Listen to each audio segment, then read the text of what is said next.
अस्सलाम वालेकुम। PNY group of company से मैं हुस्ना खान आज फिर हाजिर हूँ एक नए गेस्ट और एक नए टॉपिक को लेकर। PNY group of company consist of various entity which include PNY training, PNY Pink and PNY advertising. PNY training is Pakistan one of the best IT training institute which provide training in the field of artificial intelligence, machine learning, digital marketing, website development, graphic designing, linguistic, business management courses. And we have a facility of online classes. So no matter where are you from, you just need to contact our representative and register and learn the most demanded skill in the market. In PNO advertising, we are providing the consultation services to the various business who want to advertise their business on the website, on the social media platform, or want to build any app.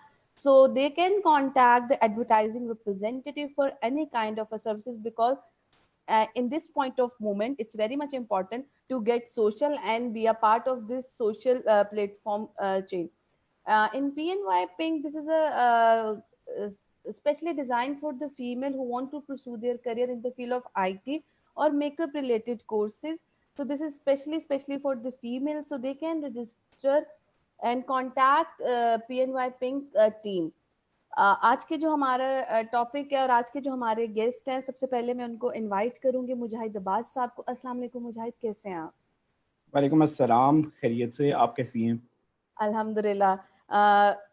आज क्योंकि बारिश बहुत ज़्यादा हो रही है and we manage to connect, क्योंकि internet की स्पीड बहुत ज़्यादा हो जाती है। मैं अपने ऑडियंस को पहले ही कहूँगी कि इन केस अगर कुछ इंटरप्शन हो तो आज क्योंकि ड्यू टू रेन काफ़ी ज़्यादा टेक्निकल इंटरनेट के हमें इश्यूज चल रहे हैं। अच्छा, अगर मैं मुजाहिद साहब की बात बताऊं तो मुजाहिद साहब जो हैं ERP इंडस्ट्री के अंदर इस वक्त काम कर रहे हैं और एज अ प्रोजेक्ट मैनेजर, और काफ़ी अरसे से इनका जो ताल्लुक है वो एकेडमिक से भी रहा हुआ है, कॉर्पोरेट मतलब आप कह लें कि उससे भी रहा हुआ है, तो काफ़ी इनरिच और डाइवर्स एक्सपीरियंस है। मुजाहिद, हमारी एक रिवायत है हमारे इस क्या कहते हैं सीरीज की, कि हम अपने जो है ना गेस्ट की सबसे पहले टॉपिक बनाने से पहले उसकी स्टोरी सुनना चाहते हैं कि कैसे आपने अपने करियर का स्टार्ट किया था। एजुकेशन कंप्लीट करने के बाद क्या आपको डिफिकल्टी फेस आई? क्योंकि जब आपने ERP को एज अ करियर ऑपरेट किया था तब पाकिस्तान के अंदर बहुत ज्यादा ये अमर्जिंग ट्रेंड था। Now there is a more awareness और प्लेटफॉर्म्स अवेलेबल, लेकिन तब किस तरीके से आपने ये सब कुछ मैनेज किया और कैसे आप लेके चले? तो प्लीज आप अपने स्ट्रगल हमारे ऑडियंस के साथ शेयर करें ताकि उनको भी पता चले कि इंसान अगर जिंदगी में कुछ हासिल, कोई भी इंसान अगर जिंदगी में कुछ भी हासिल करता है तो कितनी ज्यादा हार्डशिप्स, कितने सेक्रीफाइसेस लेकर और किस तरीके से हासिल करता है। तो प्लीज मुजाहिदा पहले हमें अपनी स्टोरी सुनाएं। बिस्मिल्लाहिर्रहमानिर्रहीम। Thank you so much. मैं PNY का बहुत शुक्रगुजार हूँ कि और आपका स्पेशली कि आप लोगों ने मुझे इनवाइट किया और बोलने का मौका दिया। जी जहाँ तक स्टोरी है, आपने बिल्कुल ठीक कहा कि जब मैंने बेसिकली एज ERP कंसल्टेंट अपना करियर स्टार्ट किया था तो उस वक्त बिल्कुल भी इस चीज़ का आइडिया ही नहीं होता था, ख़ास तौर पे स्टूडेंट्स में, या जब मैं अपना एजुकेशन कंप्लीट कर रहा था। तो जो सबसे ज़्यादा क्रेडिट जाता है वो डेफिनेटली आपके उस्तादों को जाता है, जो बिल्कुल। आपके साथ इन टच होते हैं। आपको जानते हैं बेसिकली कि आप किस माइंडसेट के हैं, किस कैलिबर के हैं, और आप किस करियर में आपको जो है बूम मिल सकता है, ग्रोथ मिल सकती है, या जो बनना चाहते हैं वो आपका उस्ताद आपसे बेहतर जान रहा होता है। बेशक। तो डेफिनेटली अल्हम्दुलिल्लाह मुझे अपनी लाइफ में जो है इस तरह के टीचर्स मिले, और उसमें मेरे जो सबसे ज़्यादा करीबी मेरे उस्ताद हैं, मेरे टीचर हैं, तो मैं एक दफ़ा उनके पास गया और I was very like depress, और मतलब मुझे समझ नहीं आ रहा था कि मैं क्या करूं। और बेसिकली मैं उस वक्त ड्यूरिंग माय CA स्टडीज़ था, CA के कोर्सेज भी कर रहा था, और मुझे आर्टिकलशिप्स भी करने थे और इस तरह से था। तो व्हेन आई वेंट देयर, और उन्होंने मुझे बताया कि that it is a very emerging trend, और बस इसमें जो है ना आप कोशिश करें। तो मैंने बहुत फिर उसके बाद डिफरेंट ऑर्गेनाइजेशंस देखी, मैं अप्लाई करना स्टार्ट कर दिया, और लाहौर में, इस्लामाबाद में, कराची में, इंटरनेशनल कि कहीं पे भी बस मुझे जो है कोई एक चांस मिले कि जहाँ पे मैं ERP को लर्न कर सकूँ, बेसिकली ये होता क्या है, किस तरह से है, कुछ बेसिक इन्फॉर्मेशन डेफिनेटली उन्होंने मुझे पास ऑन कर दी। और वो भी उस वक्त जो है इसी फील्ड में जो है काम कर रहे थे, और उन्हें पता था कि किस तरह से रिसोर्स रिक्वायर्ड होंगे। तो डेफिनेटली जो इसका क्रेडिट जाता है वो उन्हीं को जाता है। और उसके बाद जब मैंने इसको स्टार्ट किया, एक मैं ऑर्गेनाइजेशन में गया, और वहाँ पे मैं पहले स्टार्ट में बहुत जूनियर था, कुछ प्रोजेक्ट्स किए, फिर उसके बाद डेफिनेटली प्रमोशंस हुई, और फिर उसके बाद जैसे ही मैंने उसको स्विच किया तो फिर मैं और प्रोजेक्ट्स पे चला गया। कुछ अभी जिस तरह आपने बताया कि एकेडेमिया से भी बहुत अरसा वाबस्ता रहा हूँ, एकेडेमिया के अंदर भी इम्प्लीमेंटेशंस करता रहा हूँ, और बाकी उसमें तो इट वाज लाइक डेफिनेटली कि बहुत क्रूशल था। और स्टार्ट में जब मैंने ये करियर स्टार्ट किया और मैं अपने फ्रेंड्स को बताता था कि I am going to be an ERP consultant, तो उन्हें समझ ही नहीं आती थी, मतलब they did not like know what is this. और इवन कुछ लोगों को मैंने बताया, कुछ फैमिली सर्कल में मैंने बताया कि I am going to be an ERP consultant, तो दे इवन लाफ के पता नहीं ये क्या चीज़ है, और ये किस फील्ड से है, और किधर जा रहा है, ये तो अपना टाइम ज़ाया कर रहा है, या इस तरह की चीज़ें। यस, दैट वाज लाइक उस वक्त ट्रेंड नहीं था पाकिस्तान में। ऐसे ही है। मैं आपको मुझे एक बड़ा अच्छा वाकया याद आ गया।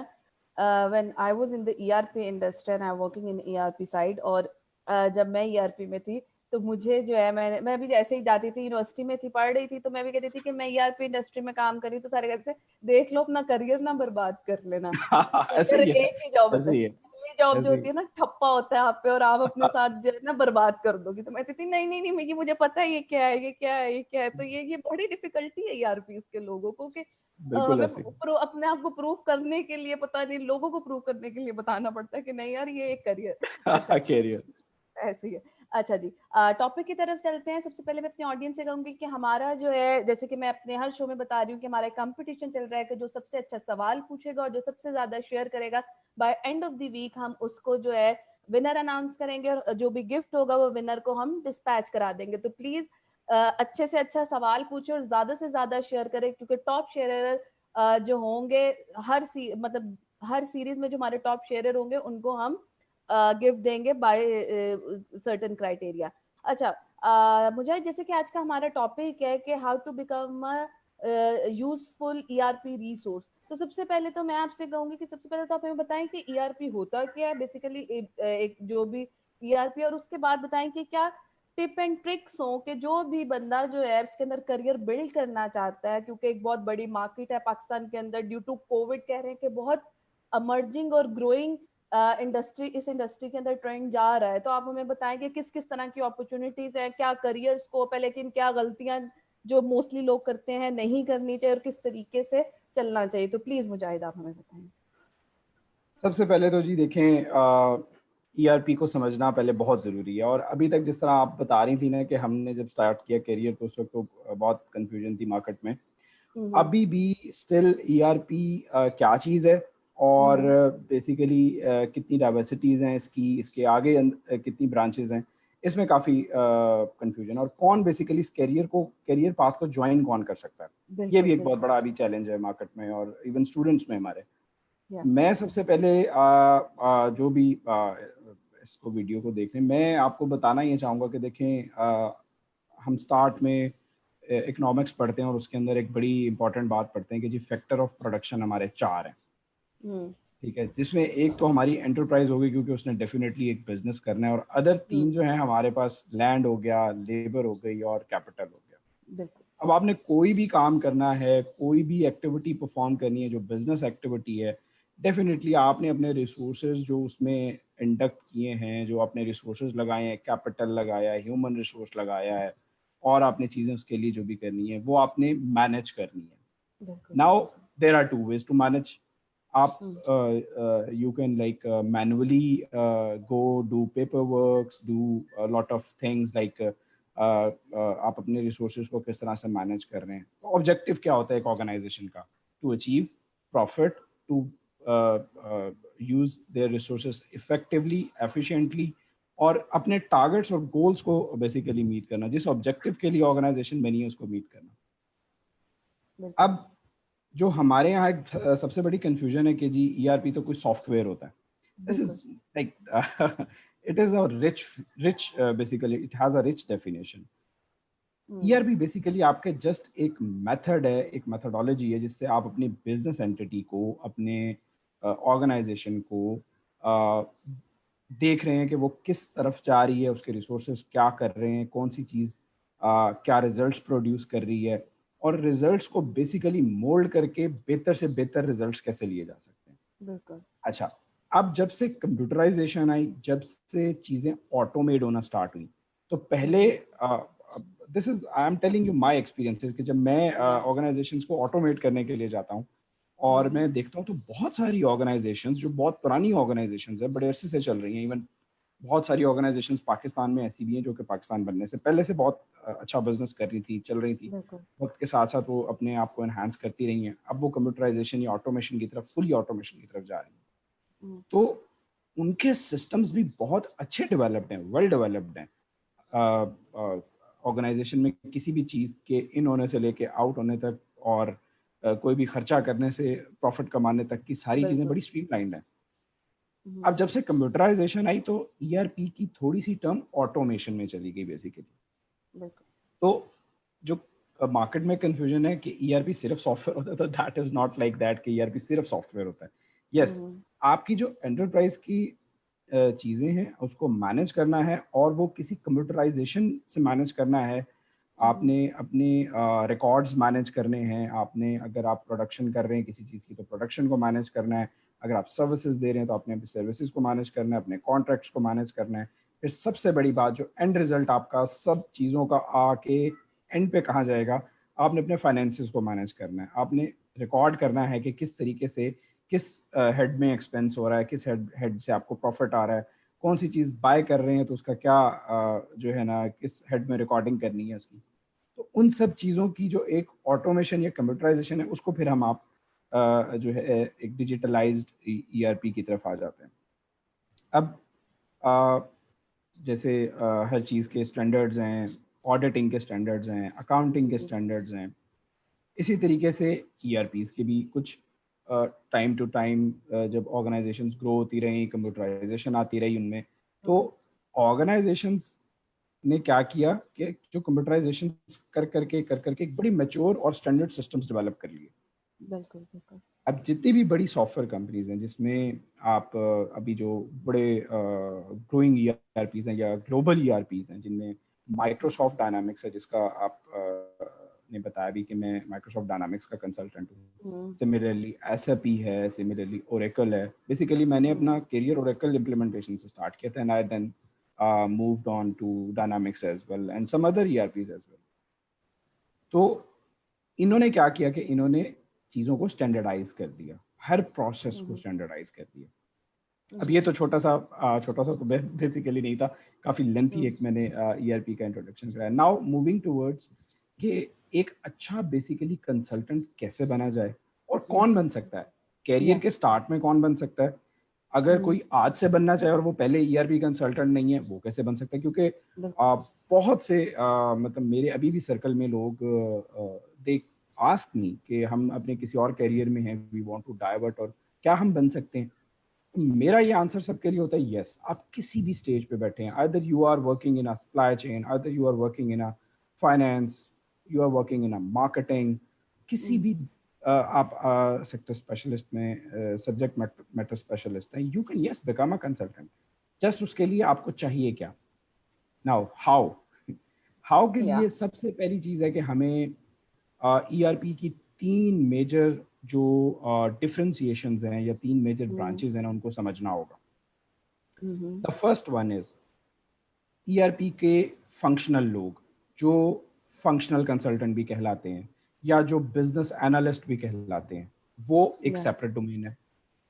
सेकेंडली, ईआरपी के टेक्निकल रिसोर्स जो सॉफ्टवेयर डेवलप करते हैं, ऑर्गेनाइजेशन या बिजनेस की रिक्वायरमेंट्स को ऑटोमेट करते हैं। आपने हर बिजनेस दूसरे बिजनेस से सेपरेट होता है, कुछ उसकी ऑपरेशनल रिक्वायरमेंट्स होती हैं, कुछ उसकी फाइनेंशियल्स की रिक्वायरमेंट्स होती हैं। उनको कोड कैसे करना है, टेक्निकली किस तरह से चीज़ों को डेवलप करना है, तो वो ईआरपी के डेवलपमेंटल रिसोर्स हो सकते हैं। इसी तरीके से तीसरी लाइन एक और है कि जो हमने एप्लीकेशन बना ली, हमने डेटाबेसेस बना ली, हमने एप्लीकेशंस बना ली, वो किसी न किसी सिस्टम पे होस्ट होंगी, आइदर किसी कंप्यूटर सिस्टम पे होस्ट होंगी जो आपकी ऑन प्रेमिसेस हो सकता है, किसी न किसी क्लाउड सर्वर पे होस्ट होंगी। तो जो तीसरी इसकी डिवीजन बनती है वो आईटी रिसोर्स बनती है, जो कि नेटवर्क के लोग होते हैं या जो इंस्टॉलेशंस करते हैं या जो डेटाबेस मैनेज करते हैं। तो इस तरह के तीन ये मेजर बेसिकली बाइफरकेशंस है। अब हमारे पास जो बिजनेस ग्रेजुएट्स हैं, कॉमर्स ग्रेजुएट्स हैं, जो मेरी तरह से सीए राउटेड हैं, एमबीएज हैं, वो किस जगह फिट आते हैं? They fit in the first domain जो मैंने आपको बताया कि they can become a functional consultant और बिजनेस एनालिस्ट। वो किस चीज में एक्सपर्ट होते हैं? They know how to record expenses, accounting treatments क्या चीज हैं। इसी तरीके से अगर आप सप्लाई चेन में हैं तो आपने प्रोक्योरमेंट किस तरह से करनी है, परचेज के बाद के पूरे साइकिल्स क्या हैं। अगर आप सेल्स में बैठे हुए तो आपको पता होगा कि आपने चीज़ों की बुकिंग कैसे करनी है, मार्केटिंग कैसे करनी है। तो जो पहली डोमेन है, they purely belong to functional people. अच्छा, अब फंक्शनल के साथ साथ बिजनेस एनालिस्ट भी इसी कैटेगरी में आ जाता है। बिजनेस एनालिस्ट वो होता है कि जिसने आपकी ऑर्गेनाइजेशन के सारे प्रोसेसेस को समझना है, उसको ट्रांसलेट करना है किसी भी स्टैंडर्ड या आपके कस्टमाइज या टेलर्ड सॉल्यूशन के अंदर। उसने आपकी चीज़ों को मैप करना है, किस तरीके से वो चीज़ें प्रोडक्ट में प्लेस होंगी और बेसिकली बिल्ड क्या करना है। लाइक फॉर एग्जांपल कौन सी चीज़ों की कैटेगराइजेशन करनी है, कौन सी चीज़ों को आपने डायरेक्ट जो है रिकॉर्डिंग में लेकर आना है, कौन सी चीज़ों की ग्रुपिंग करनी है। तो there are like lot of things. I'm trying to be like a very on a basic level, ताकि definitely हमारी ऑडियंस हो सकता है कि बहुत वेल वर्स्ड हो ईआरपी के टॉपिक में, लेकिन हो सकता है कि वो हमारे पास बहुत ही बेसिक इंफॉर्मेशन लेने के लिए भी लोग सुन रहे हो। बिल्कुल बिल्कुल। तो नाउ फंक्शनल कंसल्टेंट्स जो है बिजनेस ग्रेजुएट्स हो सकते हैं, कॉमर्स ग्रेजुएट्स हो सकते हैं। इसके बाद जो दूसरे हमारे सीएस के लोग हैं, कंप्यूटर साइंसेस के लोग हैं, वो हमारे साथ डेवलपमेंट या कोडिंग में आ सकते हैं कि ईआरपीज जब डेवलप हो रही हैं। अच्छा, डेवलपमेंट कुछ तो हम स्टैंडर्ड प्रोसेसेस स्टैंडर्ड ईआरपीज में मैप कर देते हैं, लेकिन जो वो वाला पार्ट है कि हर ऑर्गेनाइजेशन की सेपरेट रिक्वायरमेंट्स हैं, सेपरेट जो है उनके ऑपरेशंस हैं, उनको किस तरह से मैप करना है, उनकी कोडिंग किस तरह से करनी है, उसके लिए हमारे पास सीएस के लोग आ सकते हैं जो कि टेक्निकल रिसोर्सेज हो सकते हैं। इसी तरीके से जो हमारे पास फिर अब आईटी के लोग आ गए या सीसीएनए वगैरह की एक जो फील्ड है, जो नेटवर्क के लोग हैं वो किस तरह से ईआरपी में आ सकते हैं। दे कैन बिकम टेक्निकल गाइज कि वो ईआरपी की इंस्टॉलेशंस हैं, ईआरपी किस तरह नेटवर्क पे चलेगा, किस किस कंप्यूटर पे या टर्मिनल पे किस तरह से एक्सेस जाएगी, सिक्योरिटी। आजकल डेफिनेटली आपकी अगर सारी चीज़ें डिजिटलाइज हुई हैं, सारे डॉक्यूमेंट्स आपने ऑर्गेनाइजेशन के डिजिटलाइज करके रखे हुए हैं, तो डेफिनेटली एक बड़ा अहम रोल है नेटवर्क के लोगों का कि कोई ब्रीच ना हो जाए, कोई हैकिंग ना हो जाए और आपकी कंपनी के कोर सीक्रेट्स डाटा जो है वो कंपनी से आउट ना हो जाए। तो ये तीन लोग तो हमने डिफाइन कर लिए कि हमारे पास 3 डिफरेंट डायमेंशंस हो गई। कोई भी ईआरपी कंसल्टेंसी में अपना वो बनाना चाहता है तो इन तीनों में से किसी एक का जो भी उसका रेलेवेंट एजुकेशनल बैकग्राउंड है या बेसिकली एजुकेशनल बैकग्राउंड के साथ जो रेलेवेंट कैलिबर है। लाइक जैसे मैंने आपको अपनी एग्जांपल दी कि when I was like studying accountancy, तो मुझे मेरे टीचर्स ने मशवरा दिया कि आपको अकाउंटेंसी से ज़्यादा बेहतर आईटी आती है, आपको ज़्यादा बेहतर कंप्यूटर आता है। तो दे गाइड मी बेसिकली कि आप जो है वो इस फील्ड में जाएं और मतलब दे पुश्ड मी। तो इसी तरीके से हो सकता है मैंने देखा है कि बहुत सारे लोग कॉमर्स ग्रेजुएट होते हैं लेकिन वो बहुत अच्छी कोडिंग कर रहे होते हैं क्योंकि उनके कंसेप्ट इतने ज़्यादा हाई हो चुके होते हैं। बी कॉम होते हैं, एम कॉम होते हैं, लेकिन बड़े एक्सपर्ट टेक्निकल कंसल्टेंट बने होते हैं। तो ऐसे लोग भी बड़े ईआरपी की फील्ड को ज्वाइन कर सकते हैं जो कि टेक्निकल नॉलेज भी रखते हो और बेसिकली टूल चलाना जानते हो। ईआरपी इज अ टूल, या जो ऑटोमेटेड ईआरपी है वो आपका टूल है। आपने बिजनेस को ड्राइव कैसे करना है, बिजनेस की एफिशिएंसी कैसे इंक्रीज करनी है, उसके टूल्स हैं ये। अकाउंट्स का भी इसमें टूल है, ऑपरेशंस का भी टूल है, बाकी चीज़ों का भी।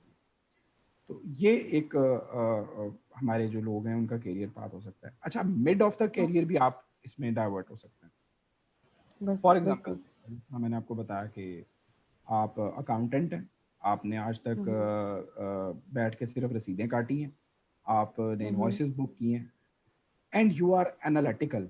आप आपकी जो थॉट्स हैं वो इस तरह से हैं कि like you you can think कि ऑर्गेनाइजेशन नहीं ऐसे नहीं इस चीज़ को इस तरह से बेहतर कर सकती है, तो उसकी जो बेहतरी है वो करने के लिए उसको क्या करना चाहिए, कौन सी रिपोर्ट्स डेवलप करनी चाहिए, कौन से डैशबोर्ड्स देखने चाहिए, कौन से एनालिटिक्स देखने चाहिए। अगर आप ड्यूरिंग द जॉब भी ऐसी चीज़ें सोच रहे हैं, ऐसी चीज़ें आपके जेहन में आ रही है, तो yes, you are a consultant, you can be a ERP resource. तो जस्ट एक चीज़ है कि आपने एनालिटिकली थिंक करना है। अगर आप बिजनेस के नॉर्म्स को और बेसिकली चैलेंज कर सकते हैं, like you can say anything कि ये इस तरह नहीं, इस तरह से होगा तो ये बेहतर हो जाएगा, तो ईआरपी भी आपको वही बताता है।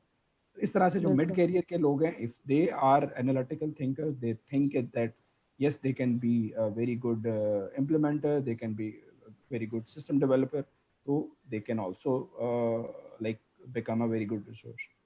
अब गुड रिसोर्स बनने के लिए क्या होना चाहिए, बिल्कुल।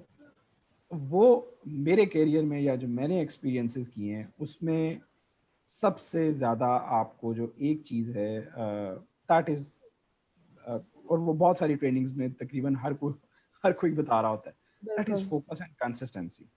बिल्कुल। अगर आप किसी भी काम में बहुत फोकस्ड हैं, बहुत कंसिस्टेंट हैं, और आप फिनिशिंग करना जानते हैं, बीच में छोड़ना नहीं जानते, एक काम को की एंडिंग करना जानते हैं, तो yes, you can be a very very good ERP resource.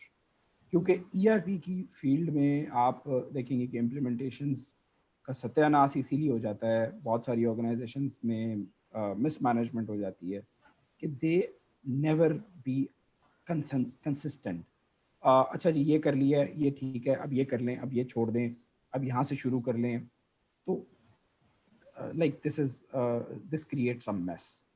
तो मेरे एक्सपीरियंसेस में कंसिस्टेंसी, मेरे एक्सपीरियंसेस में जो फोकस है कि आपने कोई भी एक एक्टिविटी, एक टास्क इनिशिएट किया है, आपने एक प्लानिंग इनिशिएट की है, फॉर एग्जांपल आपने कोई रिपोर्ट डेवलप करनी है, आपने स्टार्ट किया है, आप उसको एनालिटिकली सोचते रहें, और आप एंड करें उसको इस तरह से कि यस, आज ये मेरी ज़रूरत है, कल को इसमें इस सेक्टर के भी लोगों की जो है ज़रूरत पूरी हो सकती है, ये डिपार्टमेंट्स इससे फ़ायदा ले सकते हैं। तो जो जो बेसिकली गुडनेस का पार्ट है बीच में, या एक्सपर्टीज का पार्ट है, that only consist of focus, कि आपने काम को बेसिकली चलाना किस तरह से।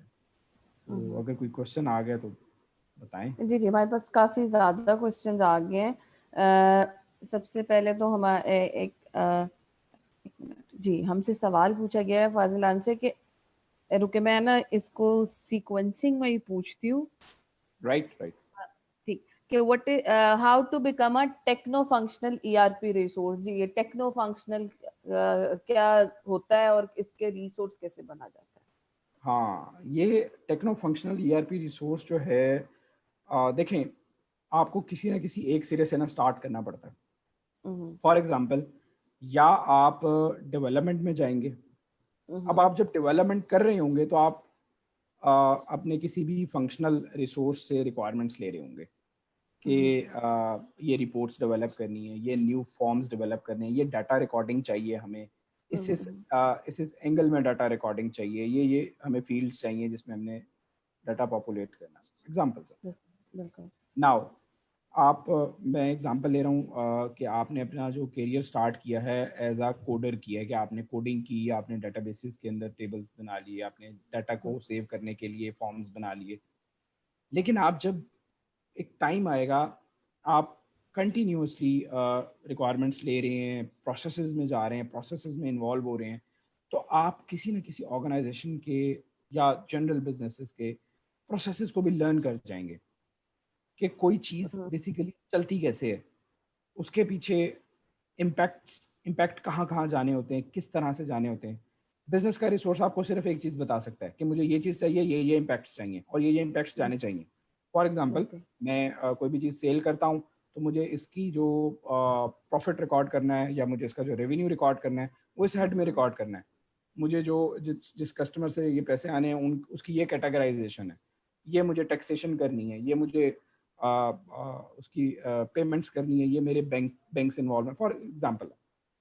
नाउ आपने जब एक टाइम आएगा कि आपको बिजनेस के प्रोसेसेस पे ग्रिप हो जाएगी।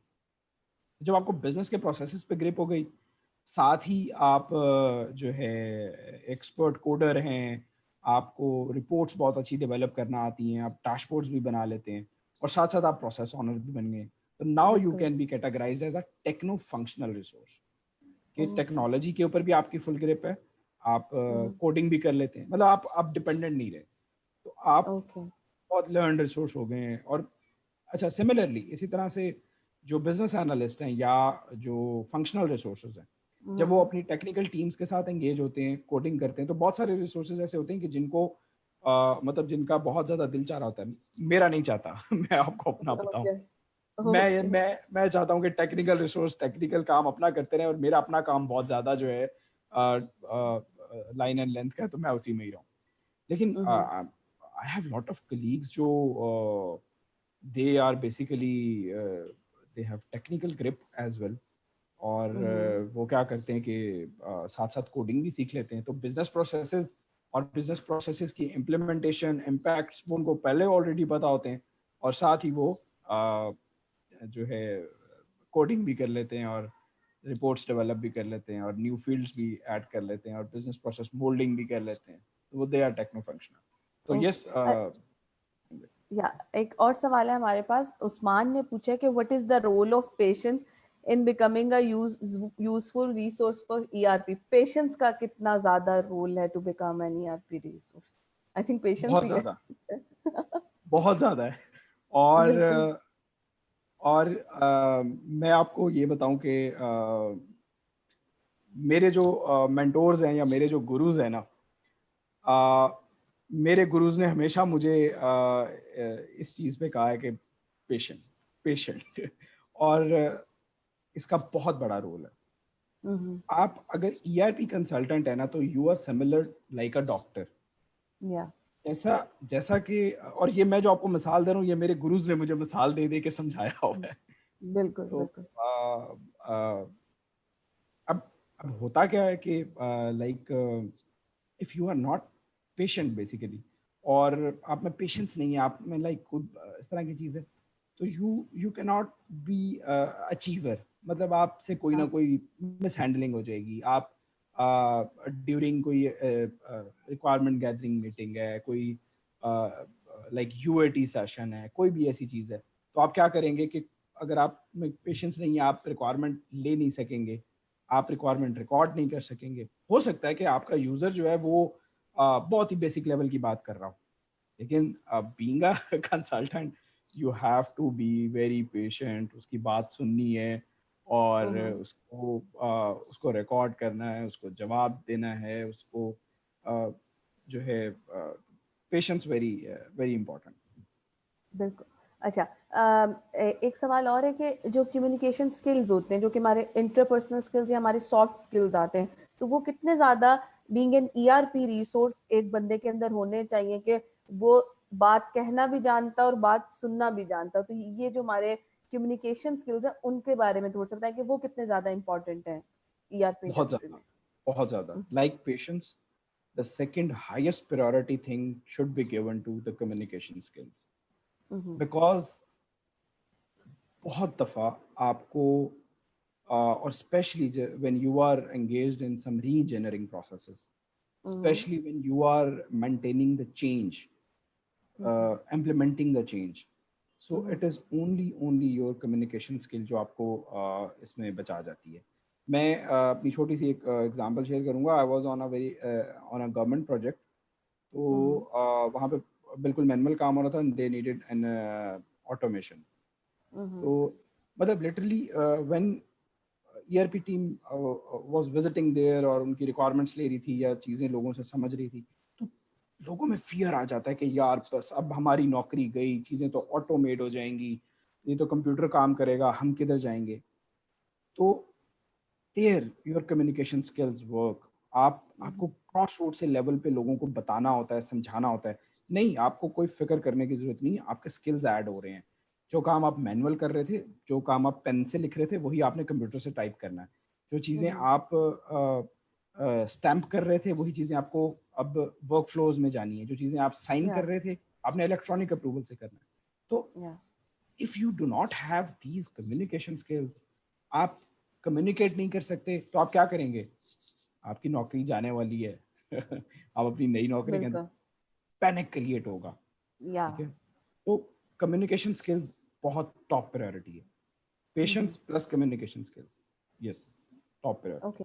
अच्छा, मेरा एक क्वेश्चन ये भी है कि देखिए आजकल के जैसे बच्चे जो है बिजनेस एडमिनिस्ट्रेशन की डिग्रीज कर रही हैं, सीएज हैं, एसीसीएज हैं, MBA, BBA, lots of degrees which are universities are students are enrolling in it. आपको क्या लगता है कि मार्केट में आने के लिए जैसे कि ये है कि अब हर कंपनी जो है वो ईआरपी की तरफ आ रही है और इसका कहीं ना कहीं उन्होंने यूजर बनना है, तो आपको क्या लगता है कि इसकी नो हाउ होना कितनी ज्यादा जरूरी है अब के स्टूडेंट्स के लिए या अब के ग्रेजुएट्स के लिए, कि उनको इन चीजों के बारे में पता हो? अगर नहीं पता होगा तो उसके क्या नुकसान है, प्लीज इसके बारे में भी बताएं। देखें, ये बहुत ज़बरदस्त क्वेश्चन है आपका। और इस वक्त बहुत सारे इंस्टीट्यूट्स, इवन लाइक जिस तरह आप CACC कह रहे थे, अभी आई कैप ने अपनी रिसेंटली एजुकेशन स्कीम को रिवाइज किया है। उन्होंने ERPs के कोर्सेज डाल दिए, ट्रेनिंग्स डाल दी। इसी तरह से जिस तरह आप लोगों का भी मैं देख रहा था, PNY का ICMA के साथ भी कोई चल रहा है। या तो बिल्कुल। ICMA वाले वो दे आर वेरी कीन के जो हमारे अकाउंटेंट्स हैं, मैनेजमेंट अकाउंटेंट्स हैं, वो क्रिप्टो ऑलरेडी जो है बिजनेस ऑटोमेशन पे, और खासतौर पे जो स्टैंडर्ड ERPs हैं उन पे। तो इसी तरह से बहुत सारी यूनिवर्सिटीज़ इस चीज़ को ऑप्ट करना स्टार्ट हो गई हैं। और क्योंकि मैं भी एक यूनिवर्सिटी से बहुत अरसा एफिलिएटेड रहा हूँ, और उनका पूरा ERP सिस्टम जो है वो मैं लीड कर रहा था, इम्प्लीमेंटेशन में भी, सपोर्ट में भी। तो वहाँ पे भी हमारे पास ये नेसेसरी था कि टू गेट ग्रेजुएशन डिग्री, खास तौर पे बिजनेस स्टूडेंट्स को, they have to take courses of ERPs के वो प्रैक्टिकली देखें कि क्या है, और प्रोसेसेस को चलता हुआ देखें। तो जिन स्टूडेंट्स ने अभी तक इन चीज़ों को ऑप्ट नहीं किया, उनको बहुत क्लियर हो जाना चाहिए कि वो किसी भी सेक्टर में चले जाएं, बैंकिंग में चले जाएं, बैंकिंग के बाद मैन्युफैक्चरिंग में चले जाएं, स्मॉल स्केल इंडस्ट्रीज में जाएं, लार्ज स्केल्स में जाएं, मल्टीनेशनल्स में जाएं, जहां भी जाएं, बिजनेस इज नाउ ऑटोमेटेड। और बेसिकली ERP का कंसेप्ट ही अब ये हो गया कि ERP ऑटोमेशन का नाम है। बिल्कुल। तो उनको ऑलरेडी कोर्सेज लेने चाहिए, डायनामिक्स, माइक्रोसॉफ्ट डायनामिक्स सीखना चाहिए, SAP सीखना चाहिए, ओरेकल सीखना चाहिए। जो भी ग्रोइंग ERP है, बेस सबकी सेम होती है, प्रोसेसेस सब में बिल्कुल। सेम होते हैं। या तो बहुत ज़्यादा ज़रूरी है कि जो ख़ास तौर पे नए रिसोर्सेज आगे आ रहे हैं, होगा क्या कि एजुकेशन तो उनके पास है ऑलरेडी, वो चीज़ें बहुत सारी पढ़ रहे होंगे, मार्केटिंग के भी पढ़ रहे होंगे, सिक्स सिग्मा भी पढ़ रहे होंगे, या प्रोजेक्ट मैनेजमेंट भी पढ़ रहे होंगे, अकाउंटिंग भी बिल्कुल। पढ़ रहे होंगे, कॉस्ट एंड मैनेजमेंट अकाउंटिंग भी पढ़ रहे होंगे, इकोनॉमिक्स भी पढ़ रहे होंगे। But how the things are working in automated environments, what are या द प्रोसेसेस बेसिकली, तो वो या लैग होता है, वो गैप होता है। मतलब अभी मैंने बिल्कुल। भी कुछ पिछले 1.5-2 साल ना, I tried lot of to take interviews of fresh graduates, और हमें कुछ रिसोर्सेज चाहिए थे कि हमने ERP के अंदर इंडक्ट करने थे। But I was very sad कि आप ये देखें कि मुझे 2 साल में कोई इस तरह का रिसोर्स ही नहीं मिला कि जो आके आपको मतलब एक बता दे कि बेसिक। मैं कुछ सीख के आया हूँ, बेसिक सीख बिल्कुल बेसिक नॉलेज हो, चले के रह गया। डेफिनेशन ही आती है और सही से आती हो डेफिनेशन। हाँ जी, हाँ जी, ऐसे ही।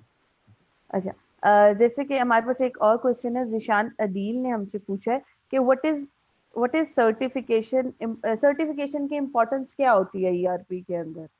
कि जैसे आपने बताया कि डिफरेंट तरह के ईआरपी इस वक्त है मार्केट में, ठीक है, बहुत बड़े बड़े नाम भी हैं, तो उनकी सर्टिफिकेशन की क्या इम्पोर्टेंस है और क्या करना चाहिए? और यहाँ पे मैं अपना क्वेश्चन याद है, क्योंकि सर्टिफिकेशन ही सफिशिएंट है कि सर्टिफिकेशन प्लस एक्सपीरियंस हो तो आपकी सर्टिफिकेशन में वैल्यू एडिशन होता है? मैं दोनों को कहूँगा और पहले एक्सपीरियंस को कहूँगा, क्योंकि उसकी सबसे बड़ी रीज़न है ज़िशान के क्वेश्चन बड़ा अहम क्वेश्चन है। सबसे पहले आप चीज़ों को सीखते हैं, ठीक है? आप किसी भी टूल को सीखना स्टार्ट करते हैं। ERP is a tool. या आप जब टूल को सीखते हैं, उसमें एक्सप्लोर करते हैं चीज़ों को और बेसिकली आप ग्रिप करते हैं कि आपको वो टूल चलाना आ गया है। जैसे फॉर एग्ज़ाम्पल आपकी अगर आप मेरा ख़्याल में एविएशन में भी जाएँ तो आपको पहले दिन कोई पढ़ा के सर्टिफ़ाई नहीं कर देगा कि आपको ये लें जहाज़ उड़ाना आ गया और अब आप जाएँ। बिल्कुल, ठीक जाए है? बैठ जाए जहाज उड़ा लें। हाँ, जाए बैठ जाए और जहाज़ उड़ाएँ। तो बिल्कुल। तो मैं ये मेरी ओपिनियन है मतलब डिफरेंट कंसल्टेंट्स की या डिफरेंट और लोगों की डिफर हो सकता है, but I I think so कि आप सबसे पहले टूल को लर्न करें और लर्न करने के बाद जो आपके पास ग्रिप आएगी ना, उस ग्रिप का एक ठप्पा आएगा, आपके पास सर्टिफिकेशन है। अदरवाइज आप रट्टे लगा के मेहनत करके कोशिश करके सर्टिफिकेशन कर लें और वो टूल यूज ही ना करें और वो टूल यूज भी करना ना आता हो आपको, तो बिल्कुल। देर उस सर्टिफिकेशन का उसका कोई फायदा ही नहीं है। तो दोनों चीजें, और सर्टिफिकेशन वैसे जो जिशान का क्वेश्चन था, सर्टिफिकेशन अहम है और सर्टिफिकेशन करनी चाहिए, लेकिन मेरी ये ओपिनियन है कि सबसे पहले टूल सीखना चाहिए, सीखने के बाद एक्सपर्टीज की बेसिस पे सर्टिफाई होना चाहिए। ओके। तो, अच्छा, उन्होंने एक और भी सवाल पूछा है कि what do you prefer, experience और टैलेंट? कि आप एक्सपीरियंस को प्रेफर करते हैं कि एक बंदा टैलेंटेड है और वो काम सीख सकता है, कि आप उसको प्रेफर करते हैं? मेरे ख्याल में आपको ना जिशान अदील को जो है वो अपना जो सिलेक्ट करती है ना, वो कर हाँ लेना जी। चाहिए, बड़े पूछ जी जी। हाँ हाँ। तो अब ये बड़ा ट्रिकी सवाल है वैसे। अगर बिल्कुल। मैं अपने अपने उसमें देखूं तो मैं टैलेंट को करूंगा, मैं एक्सपीरियंस को नहीं करूंगा, क्योंकि मेरा एक्सपीरियंस ये बड़ा बुरा रहा है कि मैं एक्सपीरियंस को करूं। बहुत सारे रिसोर्स होते हैं, आके कहते हैं जी हमें जनाब ये एक्सपीरियंस है, हमें वो एक्सपीरियंस है, बिल्कुल। But do they have that calibre as well? मैं इसकी सिंपल सी एक मिसाल दे देता हूँ कि मेरे एग्जाम, बल्कि मैं प्रैक्टिकल एग्जांपल देता हूँ। मेरे बहुत ही करीबी दोस्त ना होम्योपैथिक डॉक्टर थे, तो उनके वालिद भी थे। अब होता क्या था कि अक्सर शाम में मैं उनके पास जाके बैठ जाता था। वो जब अपने पेशेंट्स वगैरह आते थे तो होम्योपैथिक में आपको पता है कि कम कम आते हैं और बिल्कुल। इतना ज़्यादा वो रश नहीं होता, तो वो अपने पेशेंट्स को देखते थे, फिर हम अपनी गपशप कर लेते थे। अब आप ये देखें कि मैं उनके क्लिनिक पे 4 से 5 साल बैठता रहा हूँ, शाम में जाके जस्ट एज अ फ्रेंड। एक दिन चला गया, 2 दिन चला गया, इस तरह। तो मैं अगर ये क्लेम करना शुरू कर दूं कि मेरे पास 5 साल का एक होम्योपैथिक का एक्सपीरियंस है, तो क्या ये मतलब उसमें आएगा? नो, जस्टिफाई होगा? नहीं होगा। मैं बिल्कुल। यही एग्जांपल जो है ना ईआरपीस के लिए भी दिया करता हूँ कि हो सकता है कि बहुत सारे लोग जो हैं वो ऐसी एनवायरनमेंट में बैठते हों जहाँ पे ईआरपी कंसल्टेंट्स बैठे हैं, जहाँ पे कंसल्टेंसी चल रही है और वो सुन बिल्कुल। रहे हैं कि जनाब ये पीओ का प्रोसेस है, ये सेल का प्रोसेस है, ठीक है, ये चार्ट ऑफ अकाउंट्स का प्रोसेस है। तो बिल्कुल। उसके बाद वो क्लेम करना शुरू करते हैं किसी भी इदारे में जाके, जी मुझे तो ये इतने साल का तजर्बा है, मैं तो ईआरपी का कंसल्टेंट हूँ। मेरा नहीं ख्याल, मैं प्रेफर करूंगा टैलेंट को और मैं प्रेफर करूंगा कैलिबर को ओवर ओके। एक्सपीरियंस। ऐसा हो ओके। सकता है कि एक बंदे के पास साल का रियल एक्सपीरियंस और रियल टैलेंट और वो चीज़ों को बेहतर जानता हो उससे, जो कि 10 साल किसी उसमें वेस्ट कर चुका है। बिल्कुल। अच्छा, एक और क्वेश्चन है, ये हमसे फाजिल ने पूछा है कि आपके लिहाज से जो है बेस्ट ईआरपी कौन सा है जिसको हमें परस्यू करना चाहिए, चूज करना चाहिए? This is another tricky question. Odoo है, ओरेकल, एसएपी और डायनामिक्स, एंड व्हाई? कि मतलब इनमें से अगर कोई करियर बनाना चाह रहा है तो इनमें से किसके अंदर बनाए और क्यों, मतलब क्यों बनाए? देखें जिस तरह मैंने स्टार्ट में बताया था ना, मैं उस वक्त इस डिबेट में नहीं जाना चाहता था, लेकिन फाजिल ने क्योंकि ये डिबेट स्टार्ट करवा दी है तो मैं बिल्कुल। थोड़ा सा इसमें एक्सप्लेन करता हूँ। मेरा ये ख्याल है कि आपको अपने करियर के स्टार्ट में ना कोई एक चीज़ देखनी चाहिए। जैसे फॉर एग्जांपल आप करियर के स्टार्ट में किसी एक प्रोडक्ट के ऊपर अपनी कंसल्टेंसी या अपनी जो इम्प्लीमेंटेशन है वो बिगिन कर सकते हैं। आपको माइक्रोसॉफ्ट डायनामिक्स में चांस मिल रहा है, गो अहेड। SAP में मिल रहा है, SAP में गो अहेड। ओडो में मिल रहा है, it is a very good growing ERP system, बहुत आजकल बहुत इन है, उसमें मिल रहा है, गो अहेड। तो जो सबसे बेसिक चीज़ इसमें एक और हमें ऐड कर लेनी चाहिए, दैट इज़ के माइक्रोसॉफ्ट एक्सेल जो है वो भी एक टूल है, और गूगल शीट्स के अंदर भी सिमिलर टूल है, ठीक है। अब अगर आपको पता है कि मैंने बेसिकली किस टेबल में, किस कॉलम में क्या चीज़ लिखनी है, क्या आउटपुट लेना है, क्या फॉर्मूला लगाना है, तो अब आपके पास गूगल शीट्स हो, माइक्रोसॉफ्ट एक्सेल हो, ऑफिस 365 हो, ऑफिस 2013 हो, दैट विल नेवर मैटर। तो स्टार्ट में अगर आपको टूल सीखना है तो आप कोई भी एक टूल सीख लें। आप माइक्रोसॉफ्ट से स्टार्ट ले सकते हैं, SAP से ले सकते हैं, कोई भी एक टूल सीख लें। उसके बाद मेरा ये ख्याल है कि टूल स्पेसिफिक ना रहे। अभी मैं कुछ अर्सा पहले देख रहा था कि माइक्रोसॉफ्ट के बहुत सारे कंसल्टेंट्स हैं, उन्होंने SAP इम्प्लीमेंट भी करना स्टार्ट कर दिया और SAP की सर्टिफिकेशंस भी करना स्टार्ट कर दिए, मेरे साथ लिंक्डइन कनेक्टेड भी।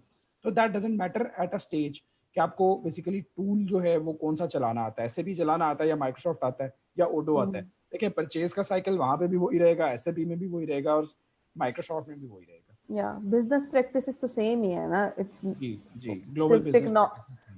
बिल्कुल सही। अच्छा, ये थोड़ा सा हमारा क्वेश्चन एक्सपीरियंस और टैलेंट के बीच में चला गया है कि आपके लिहाज से जो है, इस दो लोगों ने सवाल, एक ही सवाल हमसे पूछा है कि जिशान और उस्मान दोनों ने ये सवाल पूछा है कि आप कैसे मैयर करेंगे टैलेंट को, कि आपका पॉइंट ऑफ व्यू क्या है कि कैसे टैलेंट को मैयर किया जाता है या कैसे जज करते हैं लोग टैलेंट को?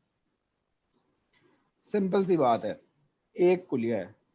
अगर आपके पास किसी चीज़ का टैलेंट है और आप उस चीज़ का कैलिबर भी रखते हैं और उस चीज़ को आप बेसिकली एक्सपोज कर सकते हैं, तो आपको पता चल जाएगा कि yes this this this has a talent. और अगर आपके पास वो चीज़ नहीं है, आप जोर लगा रहे हैं और आप ज़बरदस्ती कुछ प्रूव करना चाह रहे हैं, तो वो भी सामने आ जाएगा कि यस। तो वो आप खुद अपना जो है वो बेसिकली सबूत होते हैं कि आप बेसिकली अंदर से हैं क्या, आपका टैलेंट बोल रहा है या आपकी कोई फॉल्स जस्टिफिकेशन है आपके पास। बिल्कुल ऐसे ही है। कई दफा होता है कि लोगों के पास टैलेंट नहीं होता और वो बस बातें करने के शेर होते हैं और वो कर जाते हैं, लेकिन जब ग्राउंड रियलिटीज में जाते हैं तो वो बहुत डिफिकल्ट होता है। जैसे कि आज हम कराची के ऊपर ये चीजें फेस देख रहे हैं कि जो कराची के हमारे लोगों के साथ जो प्रॉब्लम्स दे आर फेसिंग, और they are been through Covid and now this is kind of a flood और सब कुछ, तो आपको पता चल जाएगा कि बातें क्या थी। और वो तो ये बिल्कुल सिंपल है आपका जज करने का तरीका। बिल्कुल, बहुत बिल्कुल सही एग्जांपल दिया। बिल्कुल। अच्छा, एक क्वेश्चन मेरा ये है कि देखिए, जब हम हमारे आज के मतलब हमारे पास डिफरेंट तरह के अब जैसे सॉल्यूशंस भी अवेलेबल है, लेकिन कई दफा ये होता है कि यार माना जाता है कि ERPs जो है ना, क्योंकि जब प्रोजेक्ट होता है तो इसके अंदर दिन और रात नहीं होता, तो ये मेल ओरिएंटेड इंडस्ट्री है, फीमेल ओरिएंटेड ये इतनी इंडस्ट्री नहीं है। तो आपके इसके बारे में क्या राय है? बिल्कुल ऐसा नहीं है, बिल्कुल ऐसा नहीं है। मेरे साथ बहुत सारी मेरी फीमेल कलीग्स ने काम किया है और they are equally good for it और टैलेंटेड। हाँ देखें, ये बात ठीक है कि जब इम्प्लीमेंटेशन चल रही है ना, तो वो बेसिकली प्रोजेक्ट मैनेजमेंट है। अब अगर आप इसमें मेरा ख्याल है मेल फीमेल का कोई कंसेप्ट होना भी नहीं चाहिए कि जब आप किसी प्रोजेक्ट में देखें, अभी अभी रात के 10:30 हो रहे हैं and you have taken a responsibility, you are working, तो उसमें वो नहीं है। अब फिर वही बात आ जाती है कि प्रायोरिटीज अगर आपके पास क्या है। एक खातून है, उन्होंने अपने कोई फैमिली के अदर एंगेजमेंट्स हैं उनके पास, वो मेल के पास भी होती है, डेफिनेटली सिर्फ के पास नहीं होती। तो ऐसा नहीं है, मेरा नहीं ख्याल। फीमेल्स के लिए भी बहुत अच्छी इंडस्ट्री है और ख़ास तौर पे अब जो मैंने अभी रिसेंट अपने करियर में भी चेंज देखा है और मैं कुछ अभी इंटरनेशनल प्रोजेक्ट्स के अंदर एंगेज हुआ हूँ, US के और कनाडा के हैं, और वहाँ से जब हमारे साथ यूज़र्स कम्युनिकेट करते हैं तो उसमें बहुत सारी ख़वातीन हैं डिफरेंट कंट्रीज़ की, और उसमें है कोई ऐसा वो नहीं है, और they are working as an ERP consultant.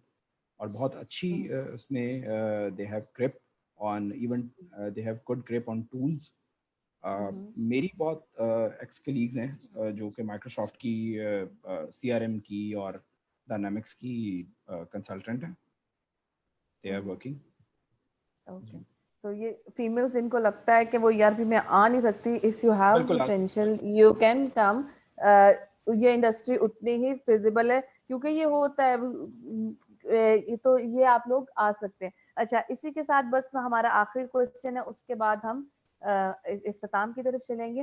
देखिए, हमने ERP की बात की, हमने ERP के यूजफुल रिसोर्सेज की बात की कि किस तरीके से बना जा सकता है।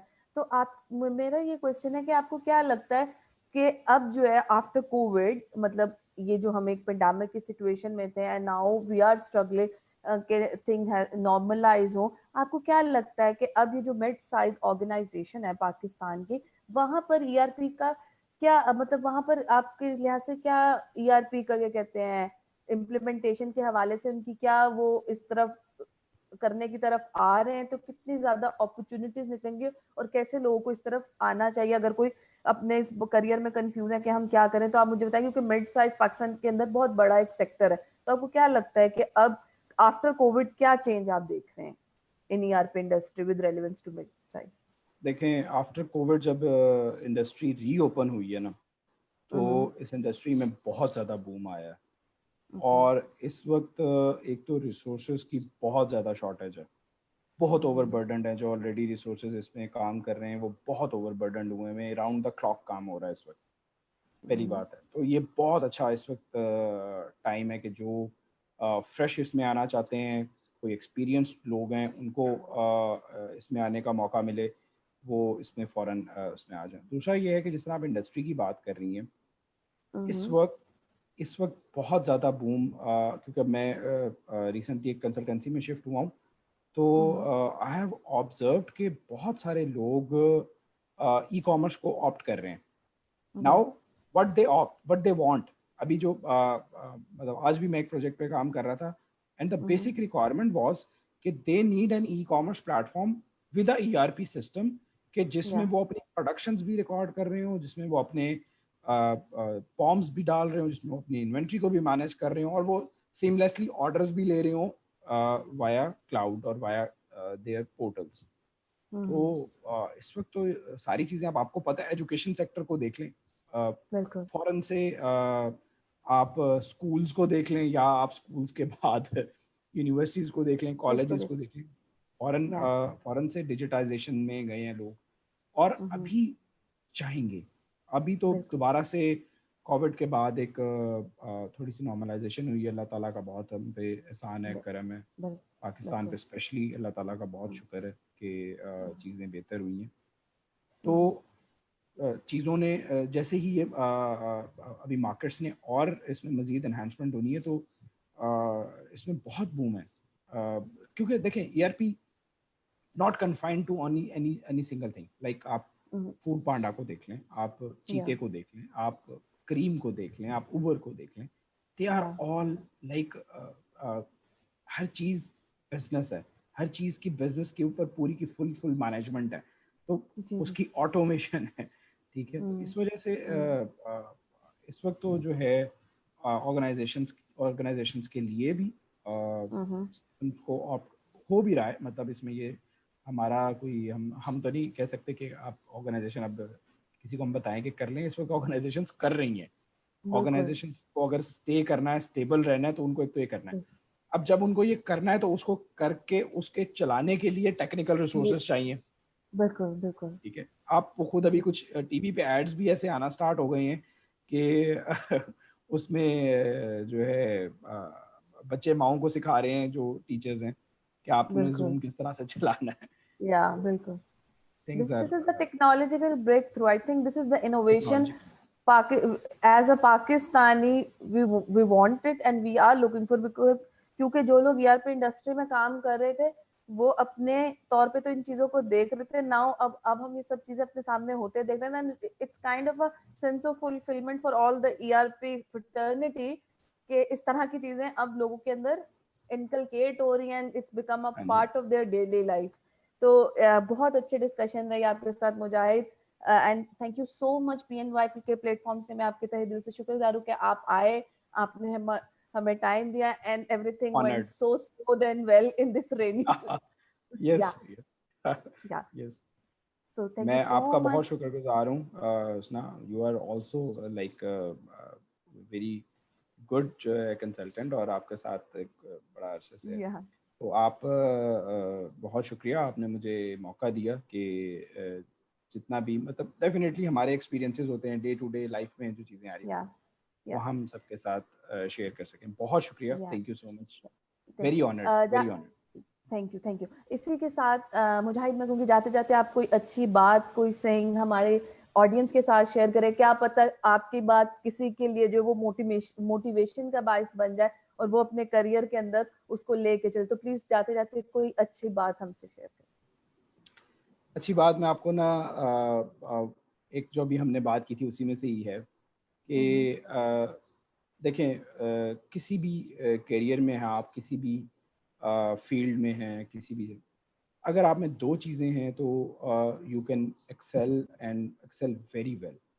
एक, पेशेंस, जो ERP कंसल्टेंट्स के लिए भी ज़रूरी है, एंड सेकंड फोकस।